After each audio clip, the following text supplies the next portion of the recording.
The development you predicted in the Kastner case happened unexpectedly. Please come back immediately. How can it be unexpected if I have predicted it? Poirot, my friend, is that you?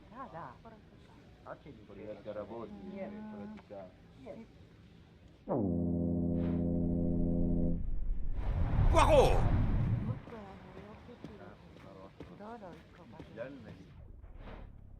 Poirot! Is it truly you, my friend? Book, it is indeed me. What brings you so far from home? A little affair in Syria. An affair of the heart? No, a modest affair of recovering stolen artifacts. But now I am summoned home to England and must leave immediately. This evening? You travel on the Orient Express, I hope. I have made no arrangements yet, as I just learned that an emergency has arisen, and I must return to England immediately. Very well. It will be my pleasure to secure you a sleeper on the Orient Express. If the director of the line insists, I accept with pleasure. And we'll dine together, for I too depart this afternoon. We'll have plenty of time to catch up. I'll have the hotel transfer our luggage. Excuse me, sir. You are the director of the line? The Princess Dragomirov would like to know if she may keep her mina in her compartment on the train. Good morning, Princess. It is an honor to welcome you aboard. There is absolutely no problem for your pet. You will ask about his food? Oh, yes. The Princess Dragomirov would like to know if there is food for miners on board. Insects, small amphibians, baby rodents. Baby rodents? Of course, Princess. Don't worry. Your bird will be fed as you demand.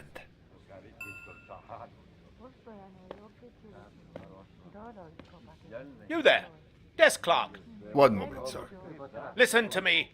Call the police. My train ticket has been stolen. Stolen? Oh dear. Oh dear. You travel by the Orient Express, monsieur? Arbuthnot. Captain Archibald Arbuthnot, formerly British Army, now retired. And yes, I'm taking the Orient Express to Paris. But what business is that of yours? My name is Book. I am the director of the line at your service. And perhaps this gentleman could assist you. He is Hercule Poirot. But I must make that train. A train ticket. Yesterday I recovered artifacts worth several millions. Please, my friend. It's not just any ticket. It's an Orient Express ticket. Very well, I will investigate. Thank you, Poirot. I will arrange a car to Circetchi station for us.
Come to Poirot, my exquisitely sculpted friend.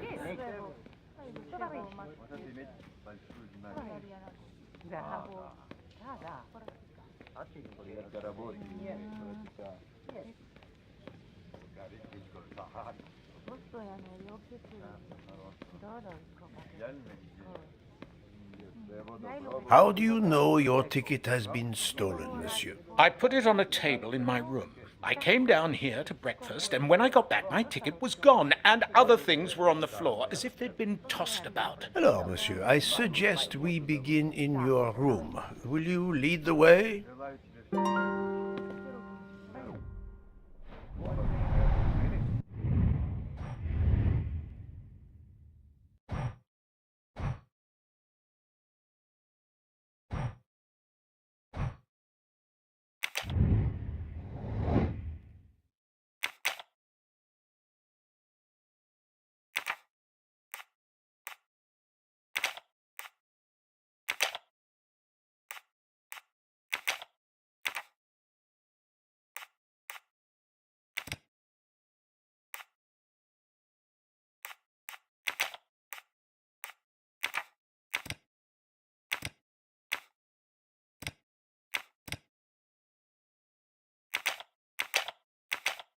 This is wrong, but I'm never far from the truth.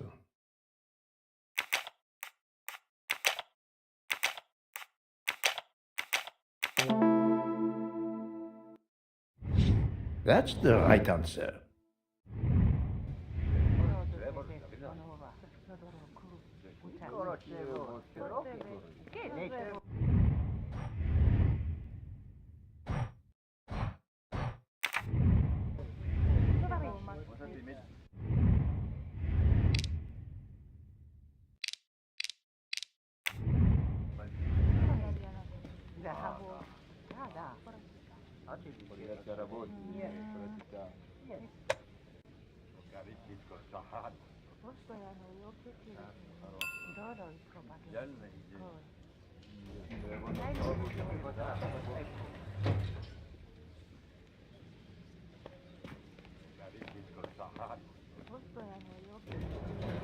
Floor, Captain Arbuthnot? 4th floor.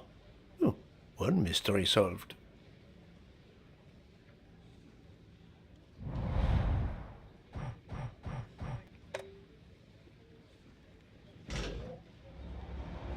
I suppose I can exercise my powers of observation while we wait.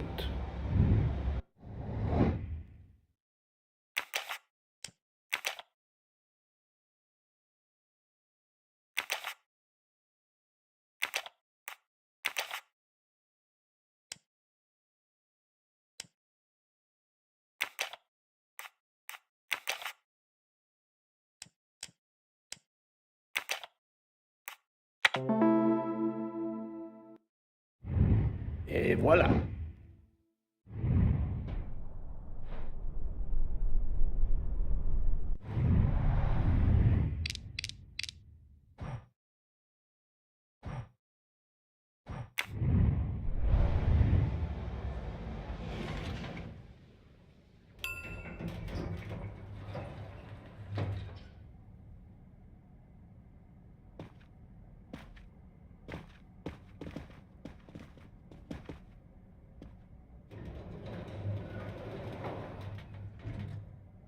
My room's along here. 411.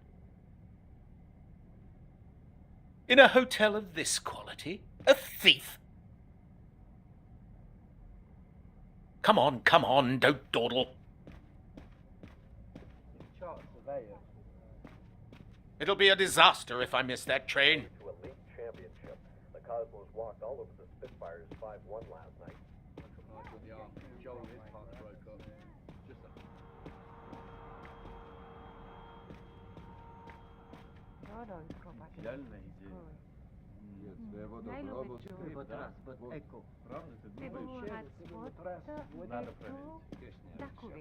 Someone has rejected their breakfast. Not a mystery worth pursuing. 8 человек ранены в результате теракта. Another delightful trophy for my collection.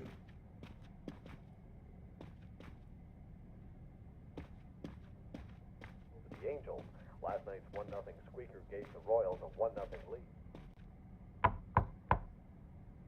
Go away, please. A brief word, sir. I will give you 2 brief words. Go away. Monsieur. I've been traveling all night from New York. Must I call the management? Pardon, monsieur.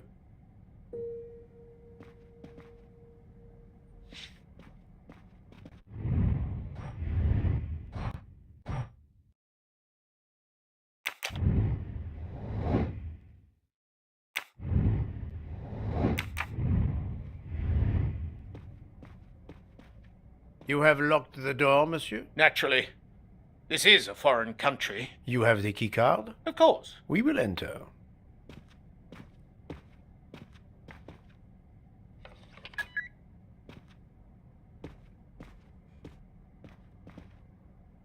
The lock has not been tampered with.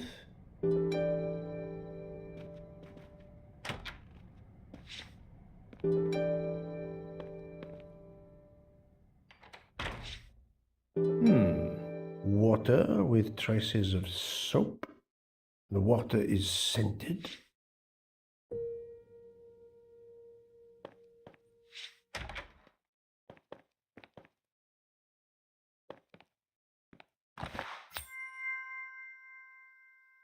Another golden moustache to treasure.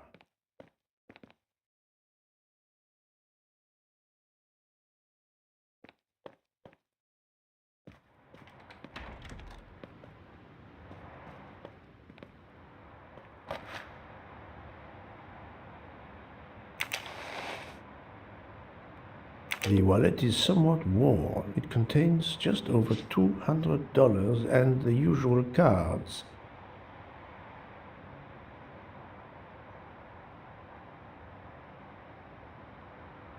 The wallet is somewhat contained.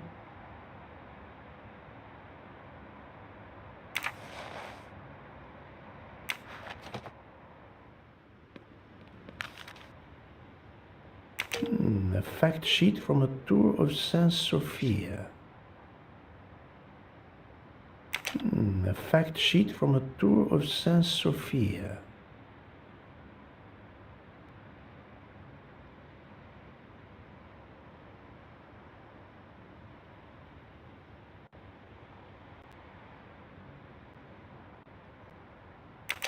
A fact sheet from a tour of Saint Sophia.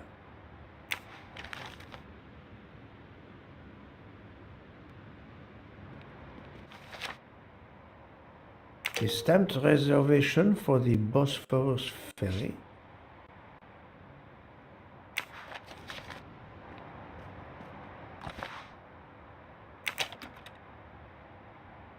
A the Conspicuous Gallantry Cross for meritorious service in Iraq, yet he only retired as a captain.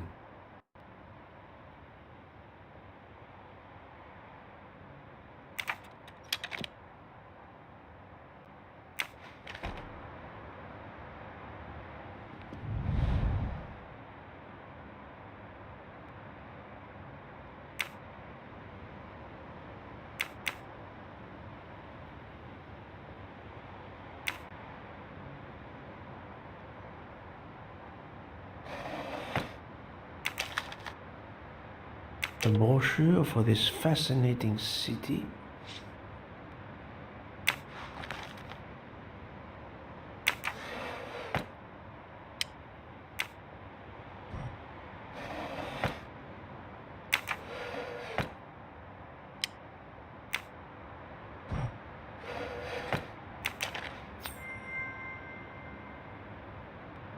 Ha ha!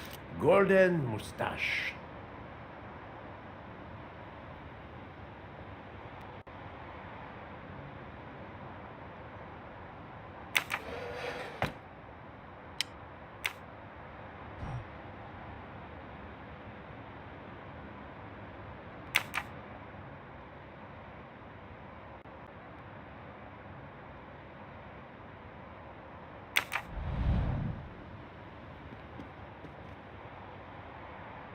Four floors. It's impossible for a thief to have exited through the window.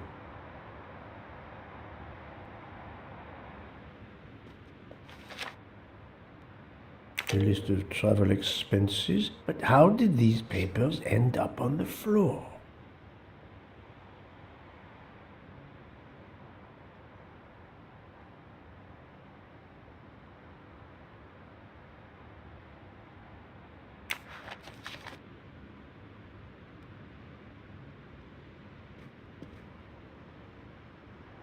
The bed is skillfully made.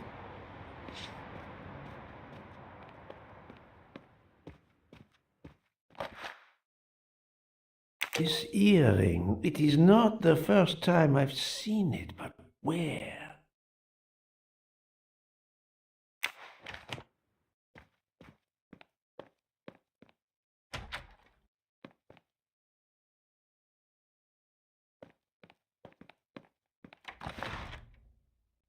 A perfume bottle. Empty. Suggestive.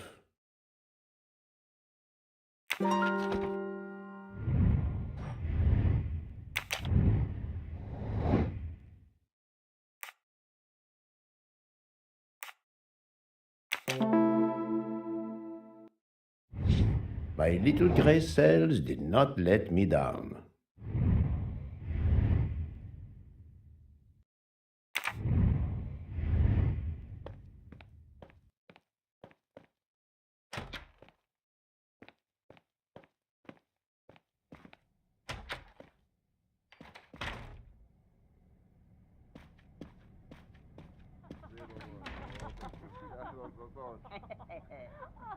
The room is apparently empty. I will leave it for the moment.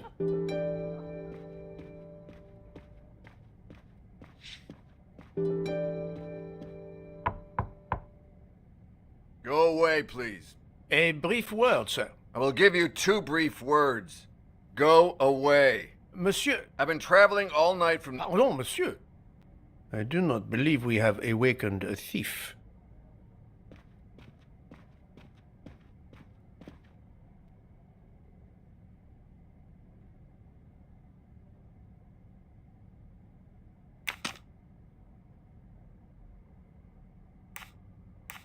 How long were you at breakfast, Captain? Half an hour or so. Just a roll and some coffee. Why was there an earring in your room? An earring? A previous guest, I suspect. I don't wear them. Did you leave the window open? No. That must be how the thief escaped. I think not. Unless the thief had wings. The bed is very neatly made, but the corners are not military style. The price we paid for this hotel? I'm not going to make my own bloody bed. Interesting pronoun, that. We.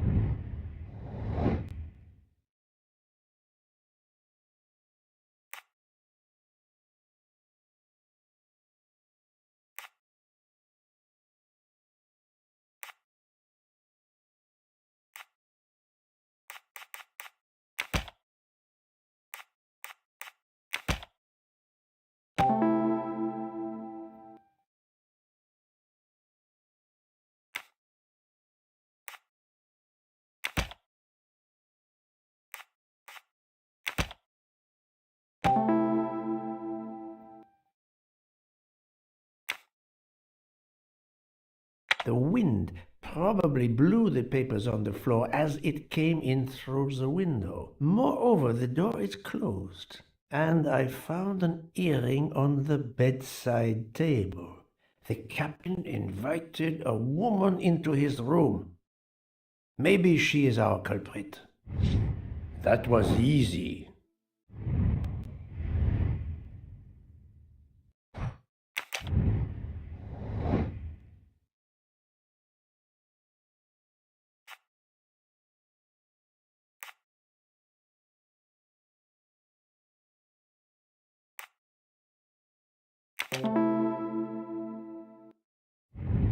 That's the right answer.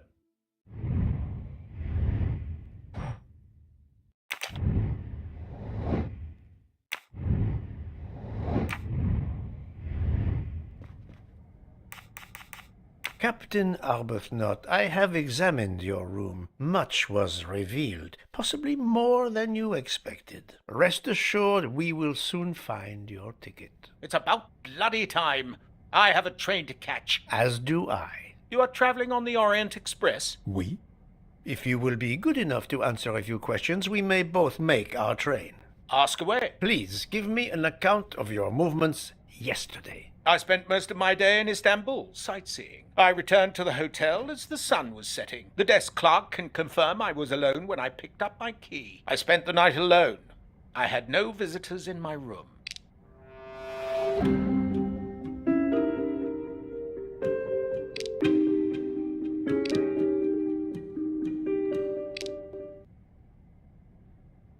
Have you told me the entire truth, Captain Arbuthnot? Of course.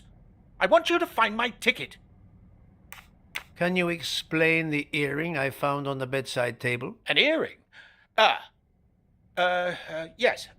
Forgive me, Mr. Poirot. I had some business correspondence that wanted answering. The hotel provides help for business travelers. They sent up a secretary.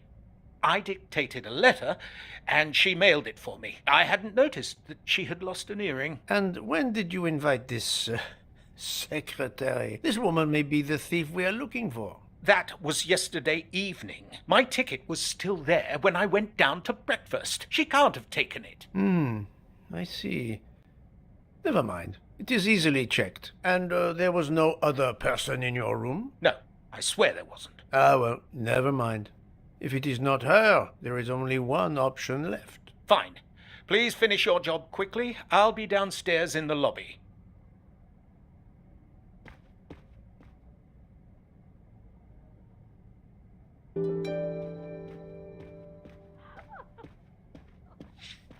The Cosmos wants to be well on their way to a league championship.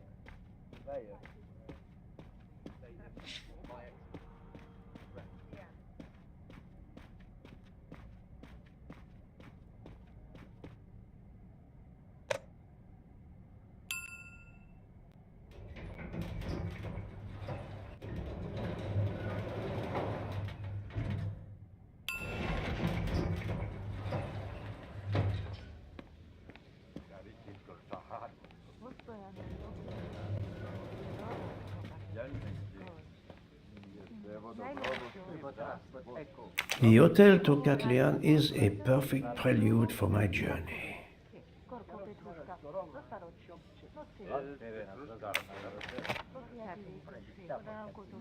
Pardon, monsieur. May I inquire when the staff begins cleaning the rooms? Every morning at breakfast time, sir. After making certain there are no guests in the room, of course. May I speak with the chambermaid who cleaned room 411 this morning? I hope you don't think that one of our staff stole the ticket. No. Do not distress yourself. We seek only information. I will summon her at once. Oh, I'd ask her to bring her laundry cart.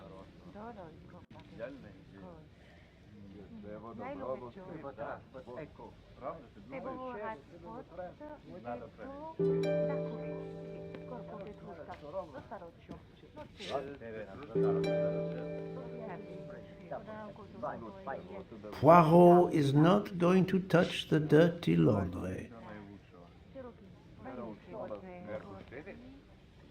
Do not be frightened, mademoiselle. Did you clean room 411 this morning? Room 411? Yes, that is one of mine. Did you see a ticket on the desk when you entered the room? I'm sorry, I didn't notice a ticket. There was a wallet, but of course I did not touch it. Did you open the window? Yes, we always air the rooms. Oh, but I forgot to close the window. While I was making the bed, the person from next door was pounding on the wall. I wondered if he needed assistance. I tossed the dirty sheets in my cart, quickly finished mopping, and went to see, but it was nothing. But I'm afraid I left the window open. I'm so sorry. A window left open, papers scattered on the floor.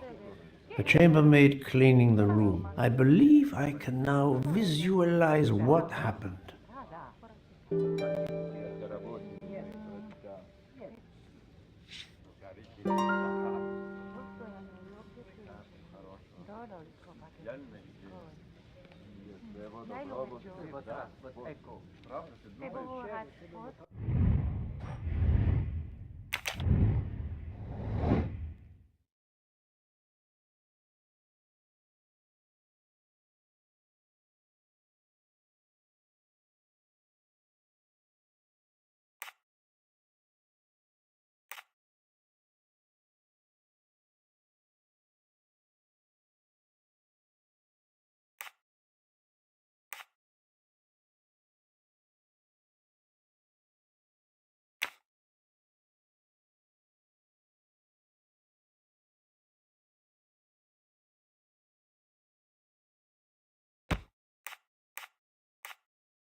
I'm right again.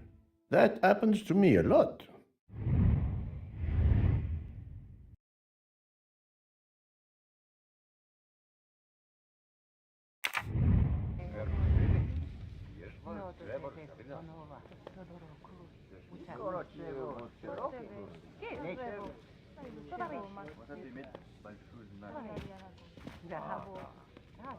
Mademoiselle, would you be so kind as to look in the sheets from room 411?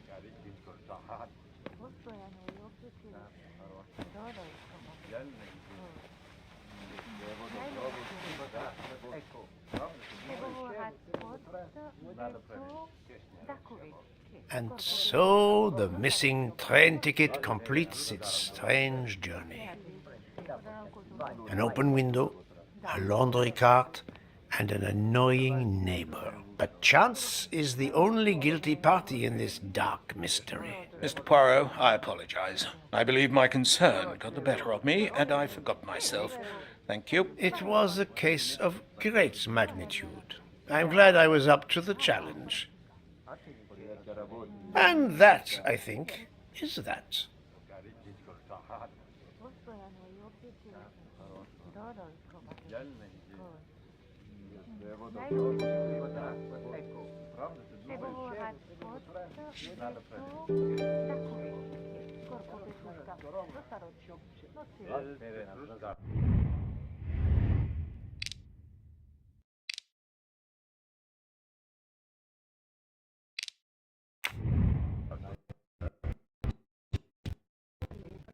Our bags are all packed. I have my ticket and papers.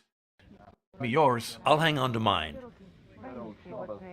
But as your secretary... As my secretary, you see to the bags, Hector. Yes. Yes, sir.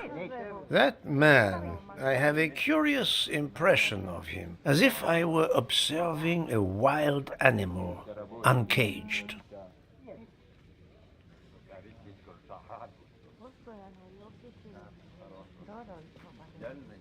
We must leave for the station. Our bags are in the taxi. Did you find the ticket? It was a case most difficult, but somehow Hercule Poirot managed. I knew you could do it. Now we can sit back and enjoy a relaxing train ride.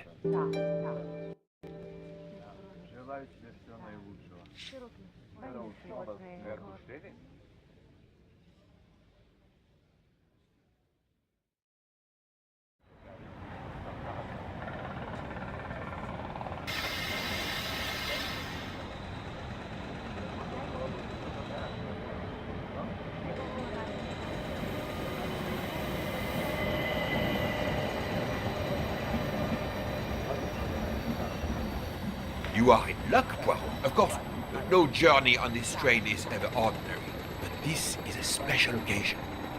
To celebrate the 140 years of the Orient Express, the engine will be none other than the splendid Pacific 231G558. There she is, Poirot. The most celebrated train in history. Oh, my eyes fill with tears of pride. It is time we were aboard, my friend. Follow me. The wagon-lit conductor, Pierre Michel, will direct you to your compartment. Lead the way, Book. It was built in France in 1922 by the Compagnie Batignolles-Châtillon. At the time of its purchase by the SNCF in 1938, it could reach speeds up to 130 kilometers per hour. Wait until you see. It is like traveling back in time. Today, the train is limited to 100 kilometers per hour. I assure you, that will be more than fast enough to get you to Paris in time for your connection to London. In the meantime, you will bask in the magic that is the Orient Express.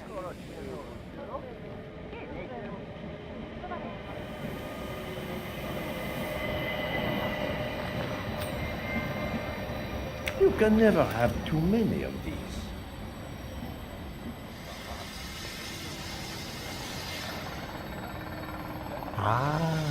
The restaurant car, the most important car on any self-respecting train.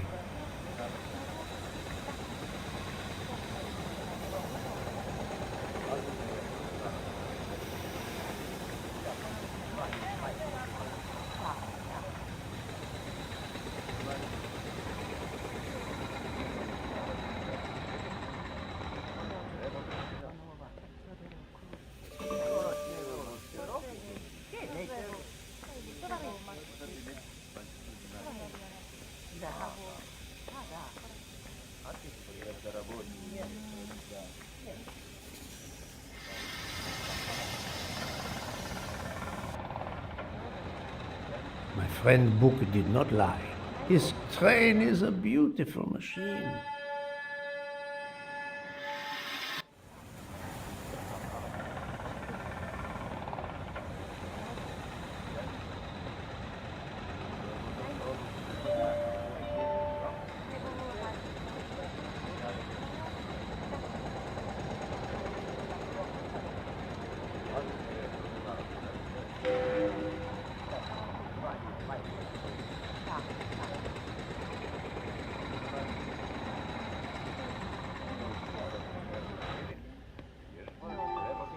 My luggage is not stacked well.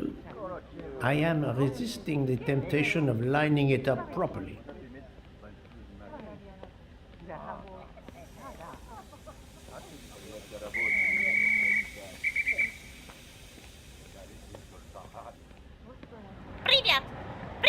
Princess Dragomirov's pet myna bird, an unusual traveling companion.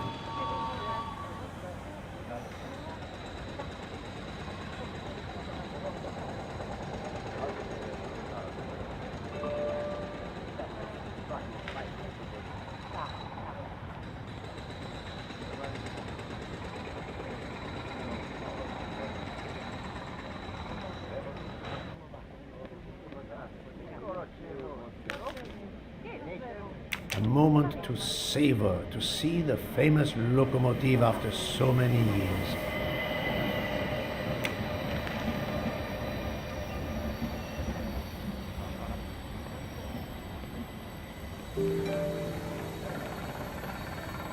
Good evening, monsieur. Your compartment is number 202. However, I am afraid that all the others are already full. Full? But how can that be? It is incredible, monsieur. All the world elects to travel tonight. All the same, you must find room for this gentleman here. I can exercise my powers of observation while they try to find me a bed. He is a friend of mine. He can have number 201. It is taken, monsieur. What? Number 201? Yes, monsieur. We are... Mary. Not now. Not now. When it's all over, when it's behind us, then.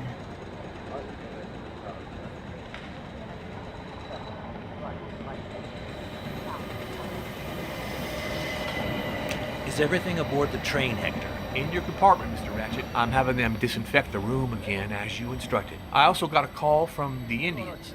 The sale is going through as you expected. There was never any doubt. No other phone calls, Hector? From Geneva or Venice? No, sir. Who were you expecting? Never you mind. Check our tickets. We're not going in until everything is confirmed.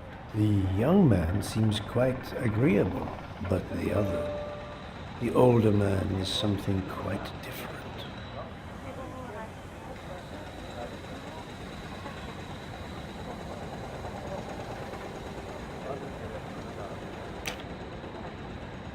Notice the young woman from the hotel. She again wishes to watch the old man with his little friend, but not to be seen herself.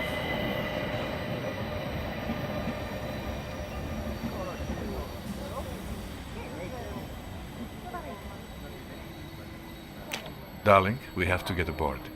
I know. I have heard of the phobia, fear of flying, but fear of trains? Now you're making fun of me. Never, my love. We'll board shortly, once our compartment is ready.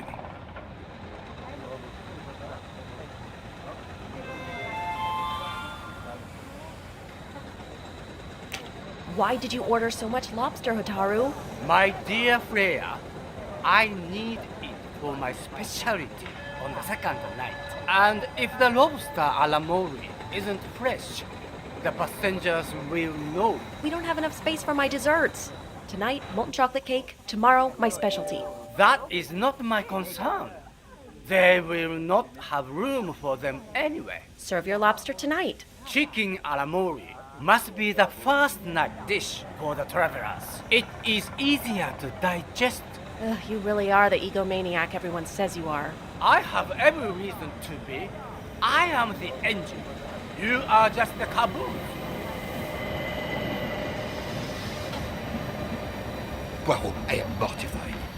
The 140th anniversary, perhaps, but such a plague of passengers.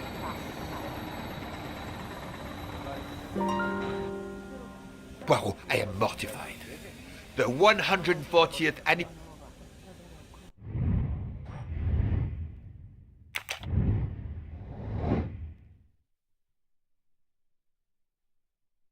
Good job.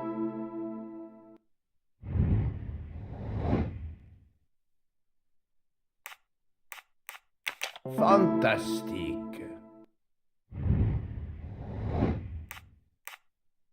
Nice.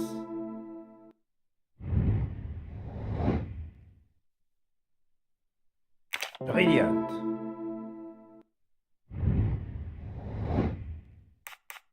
Well done. Et voilà.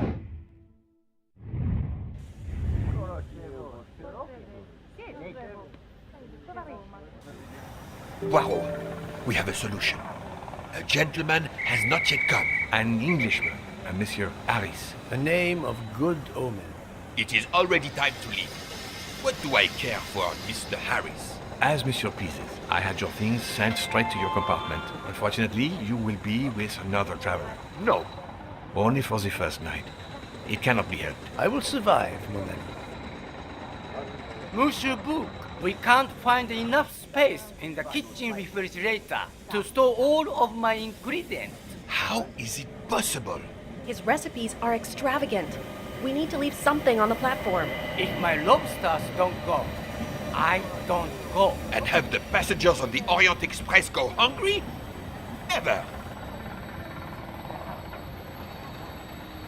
Must I intervene? The problem is unworthy of Poirot, but I do not intend to starve on the most luxurious train in the world. Thank you for coming to help us. It is impossible to fit everything into the Gary's refrigerator. Obviously, my entrees are more important than dessert. If Mr. Mori delays his lobsters for a day or two, we can restock at another station.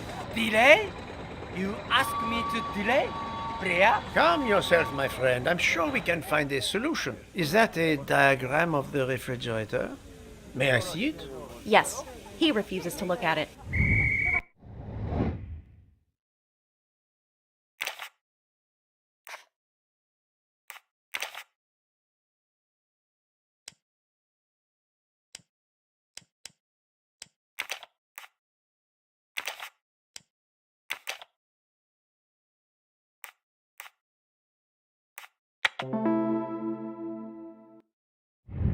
That's the right answer.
Et voilà. You saved tomorrow night's dinner. Mr. Poirot, I will reserve the finest lobster just for you. I look forward to it, monsieur. And to the dessert, mademoiselle. Hopefully. That will be the last mystery you face on our journey, my dear Poirot. Your compartment for tonight only is at the back of the second-class carriage, number 102. Tomorrow, you move to a private compartment.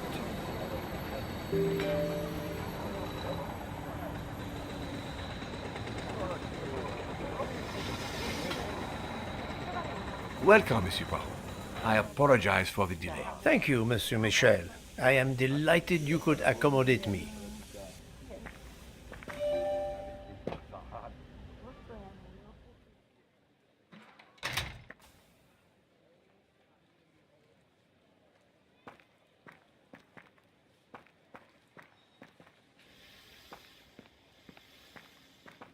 Wrong compartment. I need to find number 102.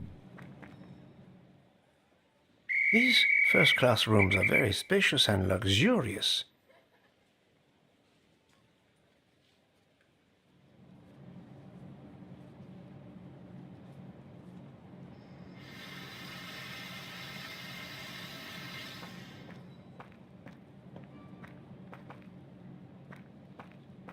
Pardon me? Oh, my apologies.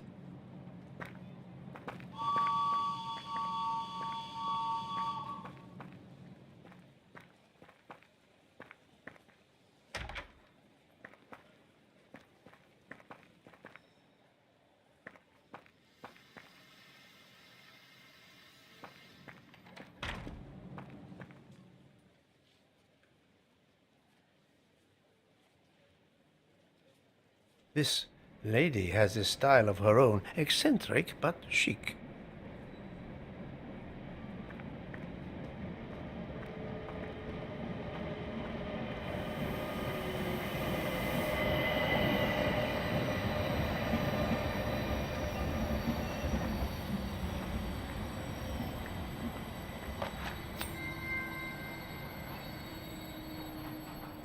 Another golden mustache to try. I can't believe it's a locomotive from the 1930s that is pulling us.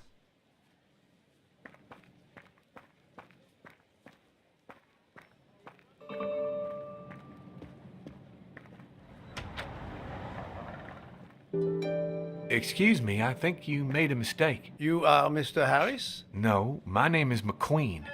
There is no other berth on the train, monsieur. All is arranged. Yours is the upper berth. We start in 1 minute. The train's remarkably full. En voiture! Listen, sir, if you'd rather have the lower berth, easier and all that, well, that's all right by me. No, you are too amiable. It is for one night only, at Belgrade. Oh, I see. You're getting out of Belgrade. Not exactly.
Ladies and gentlemen, dinner is served. You may join the rest of the passengers in the dining car.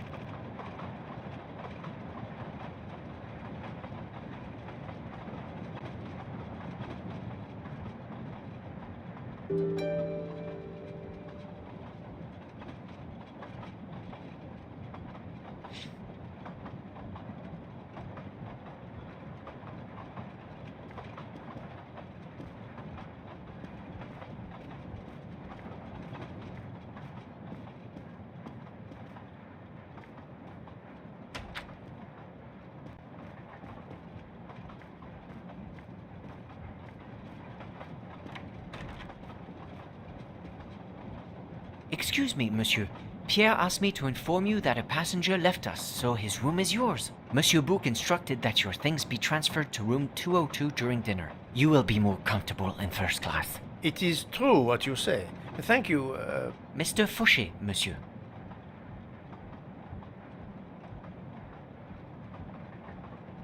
Where will my new compartment be? Room 202 is at the far end of the previous car. I see, thank you. What is your position on the Orient Express? I manage the bar car, and I also do the restaurant car service. Well, then do not let me keep you. Lobster tonight, isn't it? Yes, indeed. I'll leave you to it, then. See you soon, monsieur.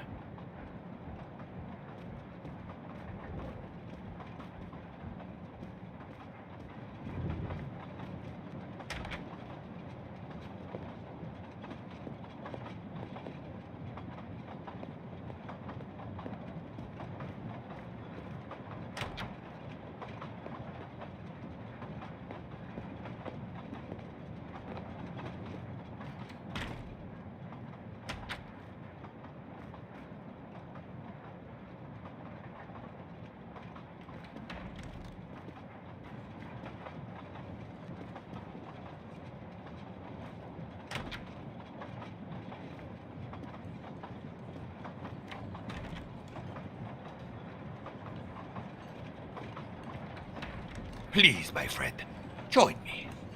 I have taken the liberty of ordering you your lobster. Thank you. It appears our fellow passengers are all gathered here again tonight.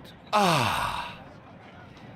If I had but the pen of a Balzac, I would depict the scene. Oh, it is an idea, that.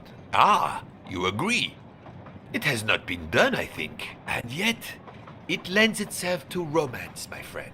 All around us are people of all classes, of all nationalities, of all ages. For 3 days, these people, these strangers to one another, are brought together. They sleep and eat under one roof. They cannot get away from each other. At the end of the journey, they part. They go their several ways, never perhaps to see each other again. Certainly it interests us, inviting us to watch and wonder about their lives. Ah, I know you, my friend. Even now, your mind, it is at work. Let us test it. For example, what do you make of those two?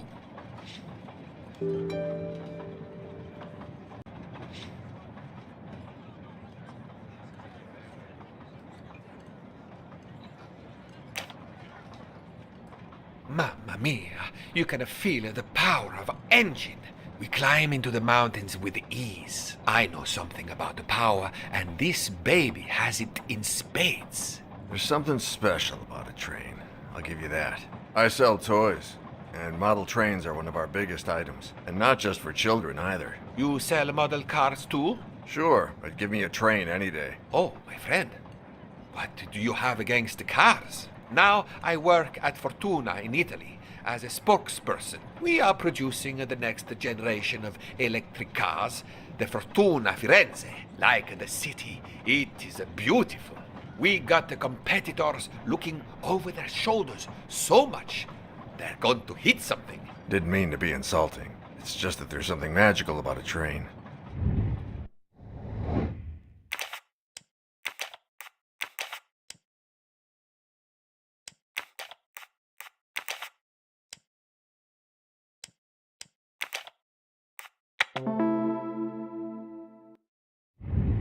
That was easy. The loud gentleman is very confident, a master of his own fate. It is as much in the inflection as it is in the words. He believes in winning, also that he is the one who will win. You are a magician. Oh, it is not a parlor trick, my friend. It is simply observation.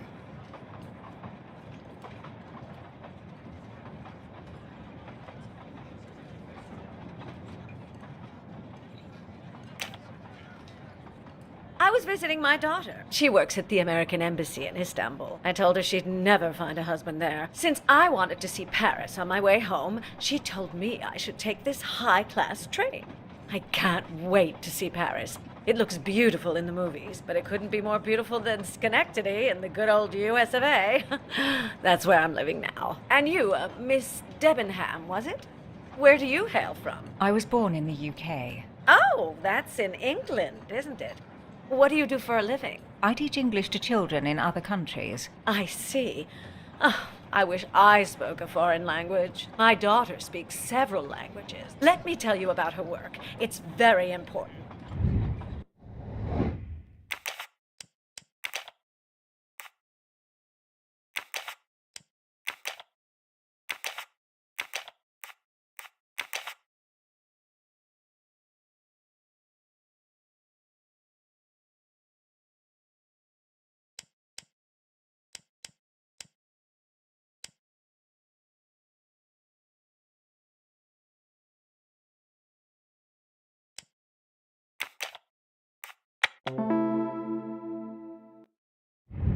I'm right again. That happens to me a lot. There is much you can learn about someone just by observing them and listening. For example, that lady is reserved. She reveals little. She is self-contained. Some secret prompts her to allow her dinner companion to carry the conversation. I confess, in this case, what I witnessed in Istanbul suggests more, but I will respect her privacy. You will always amaze me.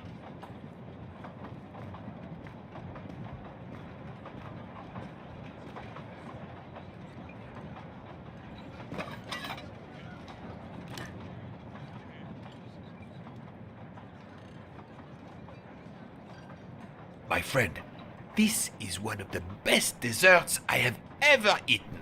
You have always had the sweet tooth. But it is a masterpiece. I can't understand how the dessert can be so good. I would love to know what the recipe is.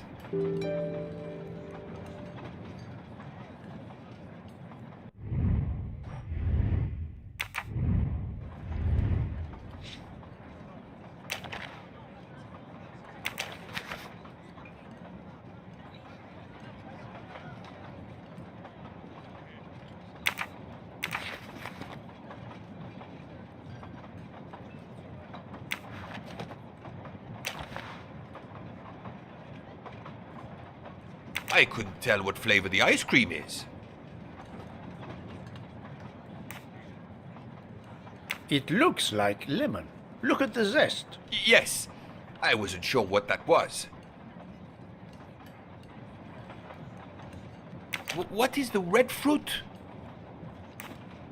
It looks like a raspberry. You have a good eye, Poirot.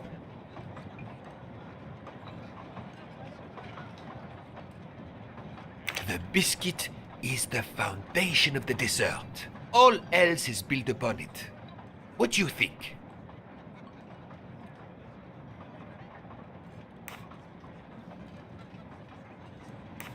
It looks like crushed biscuits, my friend. Finely observed, indeed.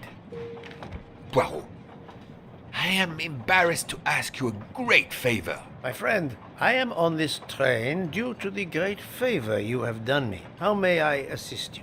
This dessert is sublime. If only I had the recipe. Unfortunately, the pastry chef, Miss Nielsen, she will guard her secrets. But you, my friend, I am sure you could make her confess. You wish me to persuade the pastry chef to give up her recipe? You who are the expert at interrogation. Book, it is a dessert. It is the pinnacle of desserts. You, my friend, who, as you say, are on this train, I blush to remind you. Fine, you win. Again, what wouldn't I do for you, my friend? Oh, thank you, Poirot. Good luck.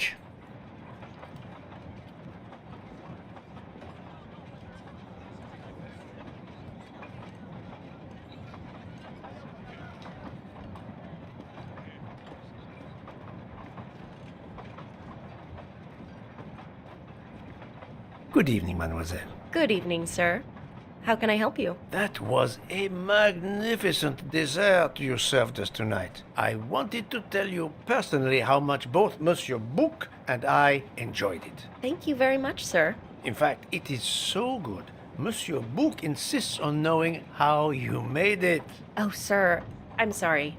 You must know a chef never gives away their recipes. But Well, you helped with the refrigerator, and without space in it for me, there would have been no dessert. Very well. To prepare tonight's dessert, first I melt sugar to make caramel. Then I spread this caramel to make tuiles. Between two tuiles, I add a small scoop of lemon ice cream, and I put the whole thing on a strawberry crown. Poirot, you are suspicious even now. The pastry chef gave up her prized recipe a little too easily. I sense she wasn't entirely honest with me.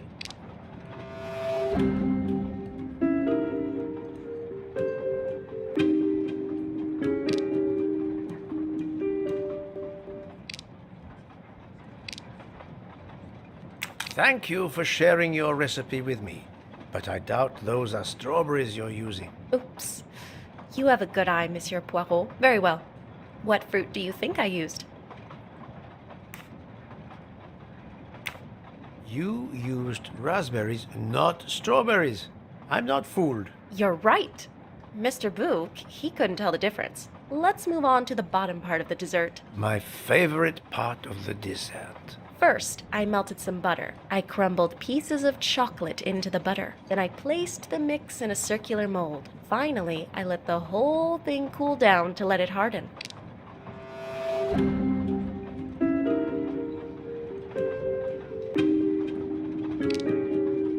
It's certainly not chocolate that you've crumbled. I see you do have an excellent palate. Do you know what ingredients I used?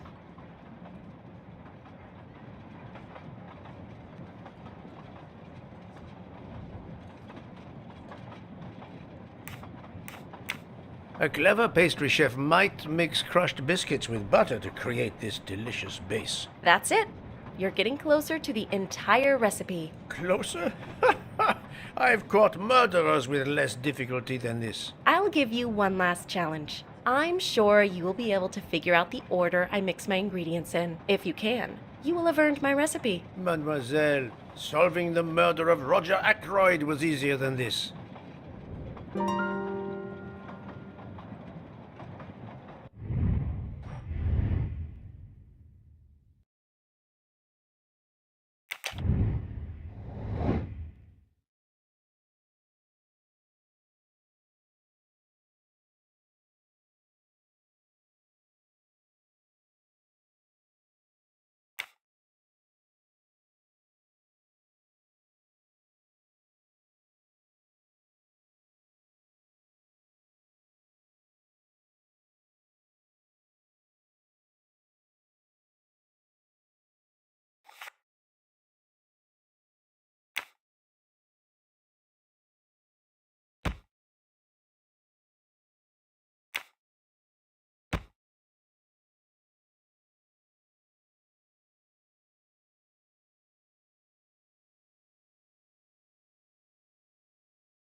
My little gray cells did not let me down.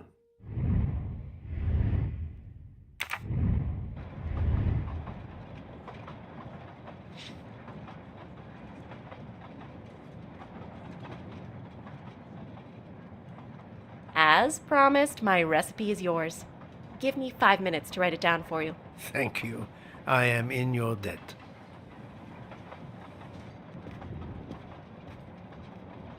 I can take advantage of this moment to Did you enjoy the meal? I'm not used to meals like this. You do not have good restaurants in Kenya? Actually, we do.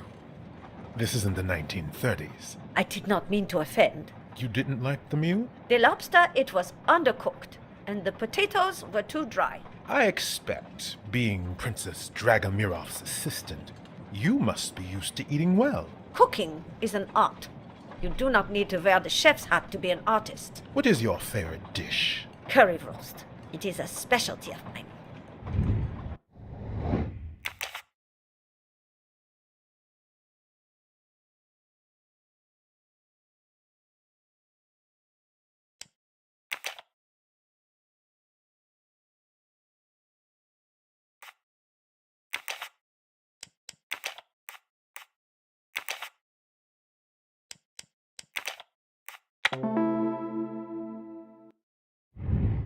That was easy.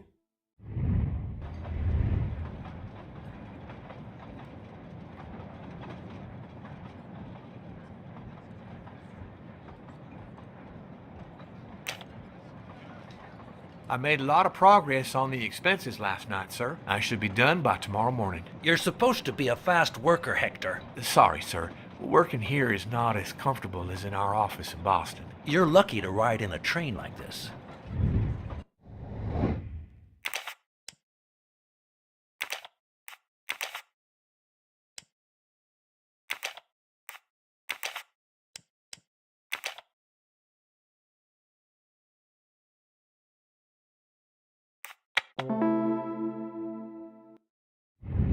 My little gray cells did not let me down. Here you are, sir. My recipe. Please tell Mr. Book he should not expect my recipes for the other desserts.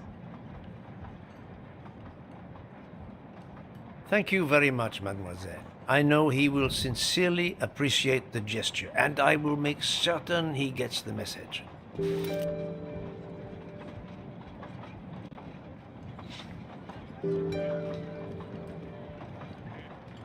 Poirot, you were gone such a long time. It proved more challenging than I expected. This is wonderful. Did it require the use of your little gray cells? More the exercise of my little taste buds. Thank you so much, my friend. Eat your dessert. You've earned it.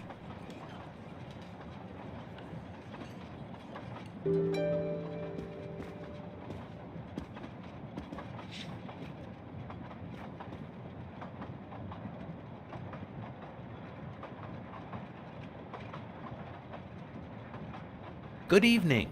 My name is Ratchet.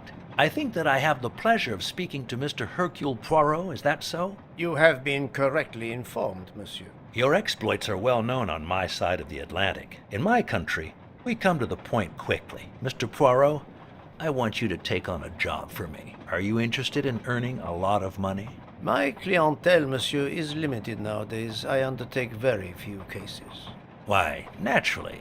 I understand that. But this, Mr. Poirot, means big money. Big money.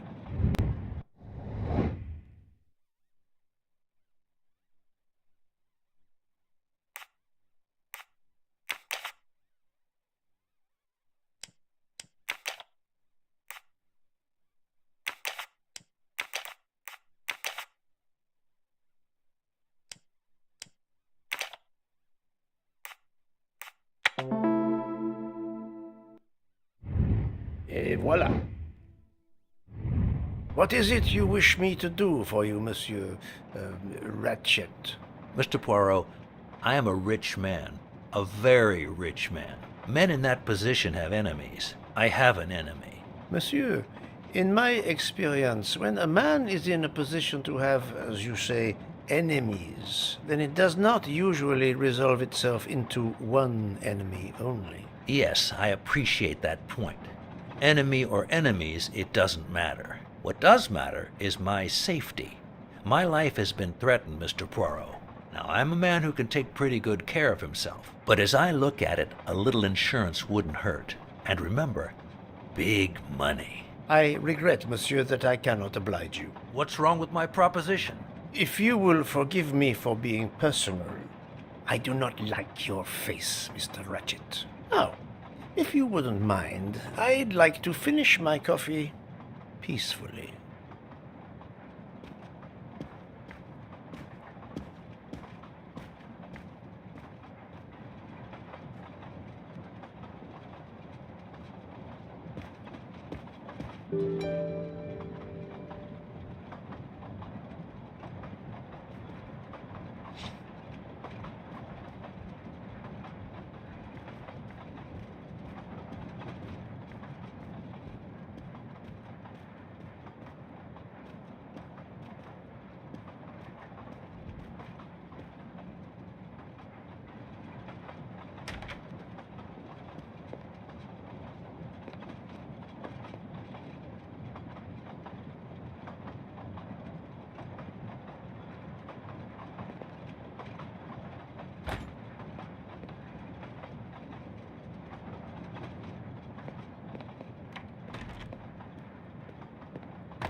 Another delightful trophy for my collection.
A nightcap, Monsieur Poirot? A cup of coffee, Monsieur Fauché. Then I will retire to my new compartment. I am sure you will find it to be most comfortable.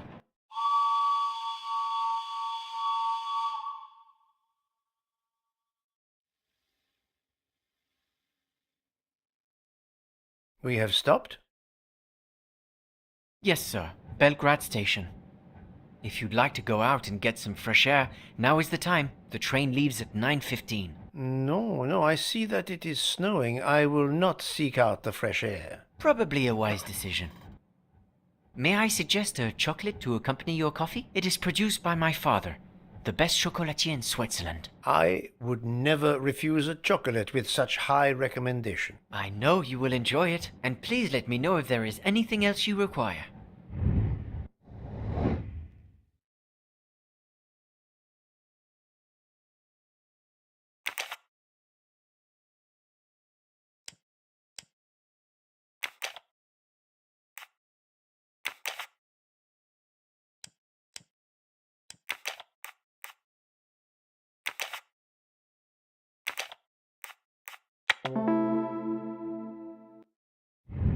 That's the right answer.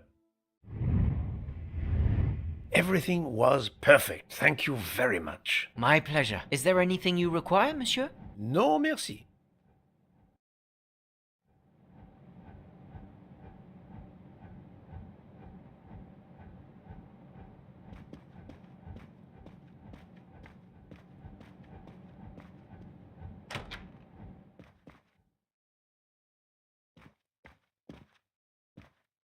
Why, I thought you'd left us. You said you were getting off at Bel... You misunderstood me. But, man, your baggage, it's gone. It has been moved into another compartment, that is all. Oh, I see.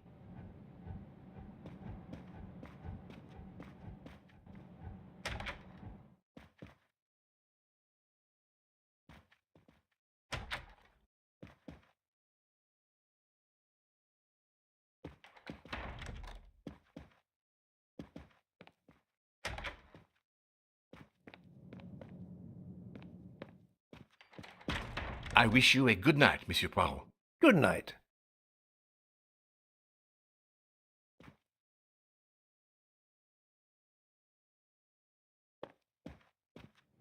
I hope you'll sleep well and that your head will be better in the morning.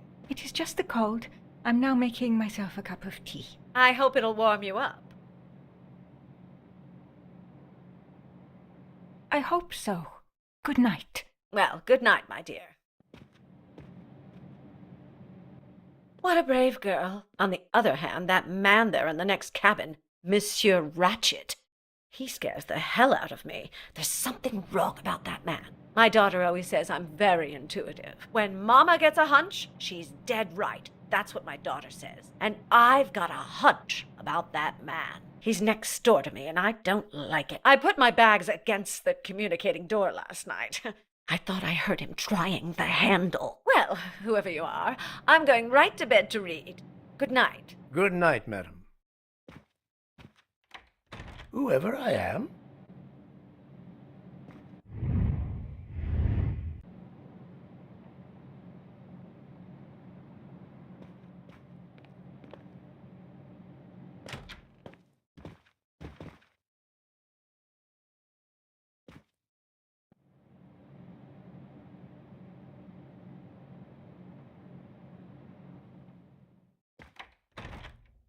Monsieur Ratchet seems very upset.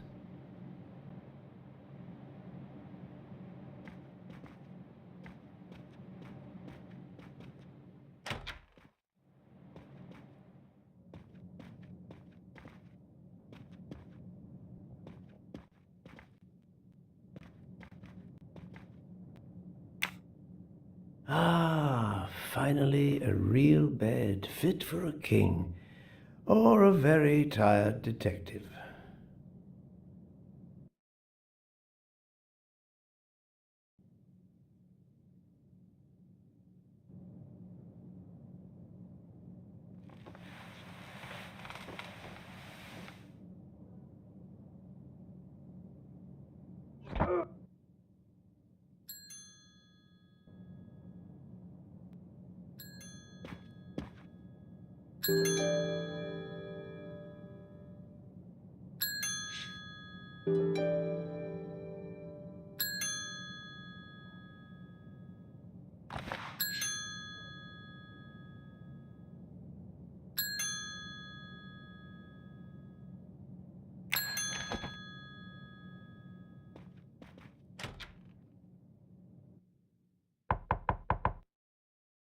Monsieur Ratchet?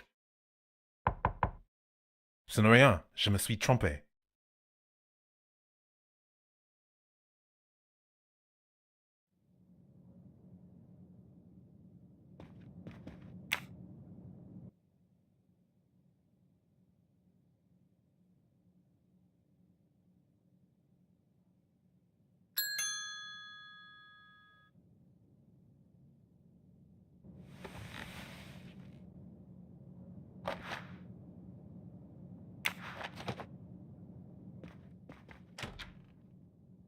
Good night, madame.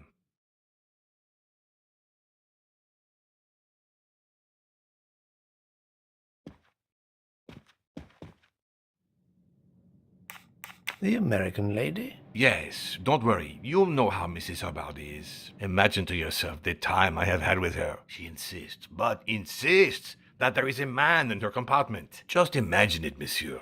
In a space of this size, where would he conceal himself? I argue with her. I point out that it is impossible. She insists. She woke up and there was a man there. And how, I ask, did he get out? And leave the door bolted behind him? But she will not listen to reason. That one does not leave time to listen. The train has stopped, Mr. Michel? We have run into a snowdrift. Heaven knows how long we shall be here. I remember once being snowed in for 7 days. Where are we? Between Winkowski and Brod. Oh la la. It's time for me to go back to bed. I wish you a good night, monsieur. Or what is left of it.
The train is still stuck and the snow continues to fall. I should have taken an airplane.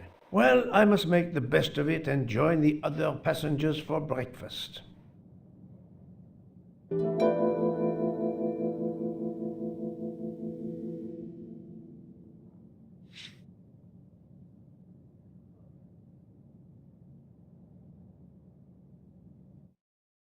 The train still hasn't left.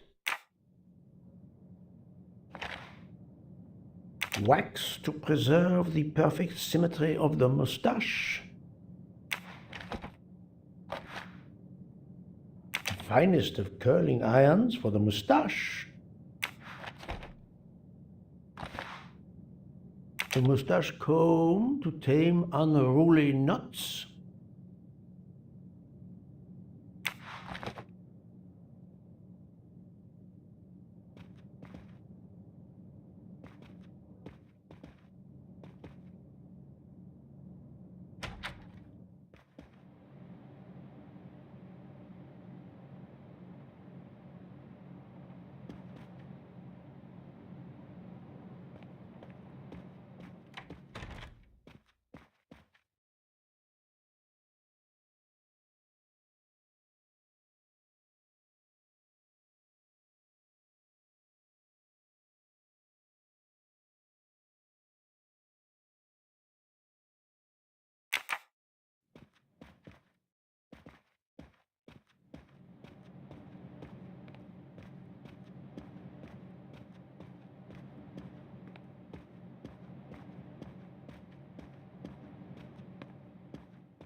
Good morning, Monsieur Michel. Good morning, sir.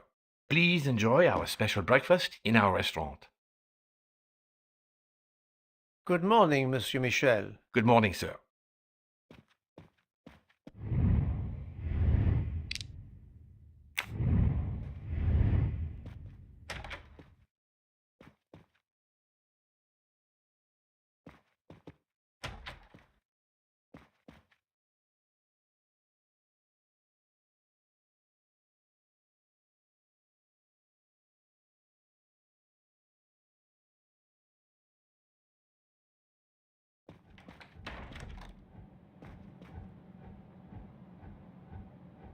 This delay is intolerable. I'm supposed to be demonstrating the Firenze in Paris in 2 days. Ah, your electric car. Yes, that's bad luck. Bad luck? If I miss that demonstration, I'll be in deep trouble. Just text your people in Paris and warn them. Of course I tried that, but there is no network service in these mountains. My daughter said it would be the easiest way in the world. Just sit on the train until I got to Paris. And now we may be here for days, and my boat sails the day after tomorrow. How am I going to catch it now? I can't even send an email to cancel it. I'm just too mad to talk about it. My colleagues were to meet me in Paris.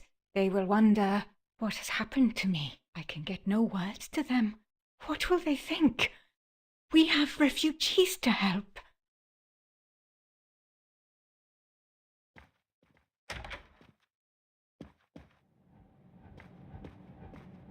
A beautiful piano. What a luxury. Pity there's no one to play it. Good morning, madam. The snow is a predicament, is it not? I am Russian. Snow is no stranger to me. Ah, the accent. Would it be St. Petersburg? You are very perceptive. Monsieur Poirot, is it not? And may I take it I have the honor of addressing Princess Natalia Dragomirov? We dispense with the old titles these days. My husband, all of my past, was taken from me by these Stalinists. When they were gone, I became director of the St. Petersburg Museum of Antiquities to restore and preserve what I can of my country's history. Still, the delay must be vexing. If I must be late for my appointments, then they will wait. I know that I would certainly wait, madame. It has been my extreme pleasure to make your acquaintance, madame. Au revoir, Monsieur Poirot.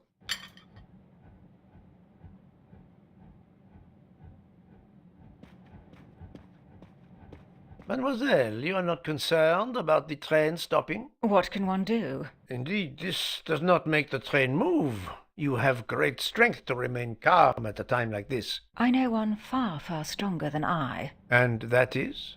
Well, that old lady, for instance. You have probably noticed her. She just has to lift her little finger and ask for something in a polite voice, and the whole train runs. It runs also for my friend Monsieur Bouc, but that is because he is a director of the line, not because he has a masterful character. You don't have to have a strong will when you have power. But I suspect I did not need to tell you that, Mr. Poirot. Mr. Poirot. Good morning, Mr. Fauchet. You have early customers, I see. Yes, I am stuck serving here as well at breakfast. Everyone is impatient. They keep complaining that the train is not moving.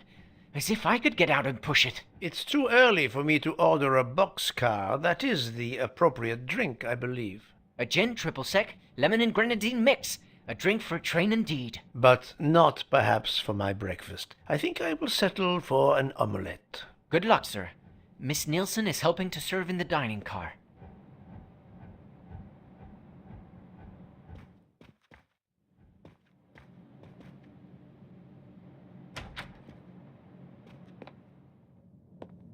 The Orient Express bar is certainly well stocked.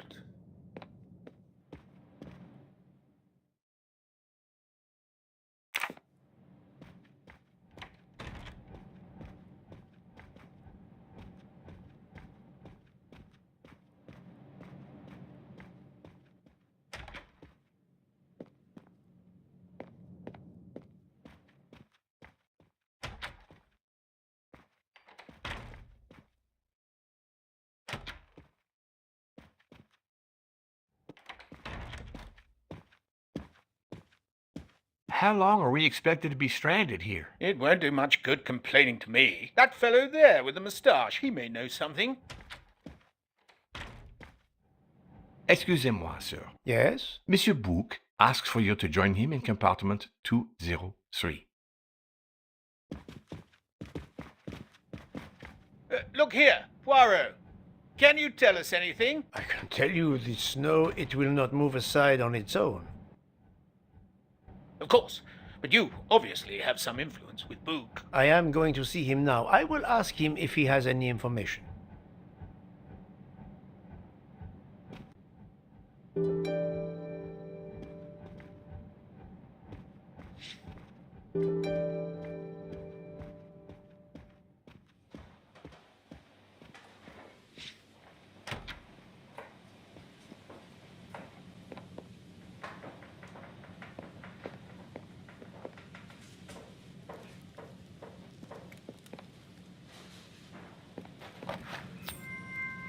Come to Poirot, my exquisitely sculpted friend.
My good friend, come in.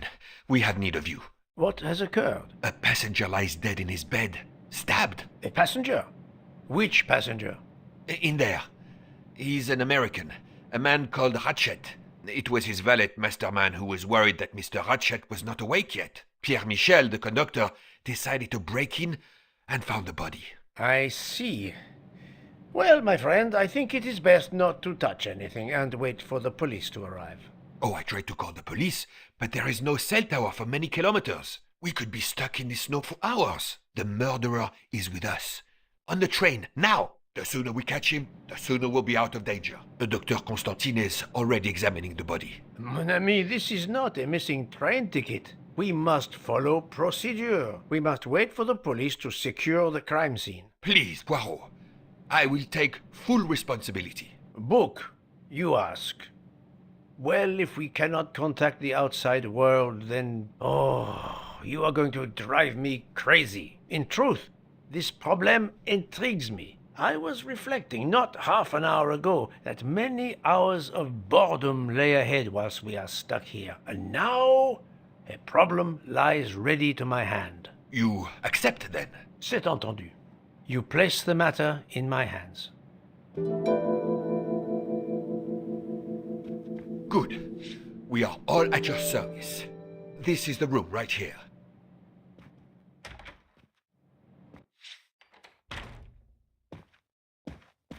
Mr. Poirot, I am Dr. Constantine.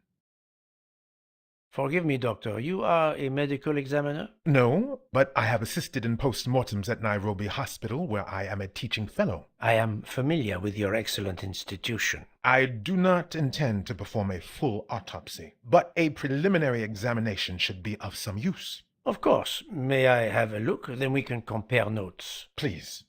If you need any help, I won't be far away.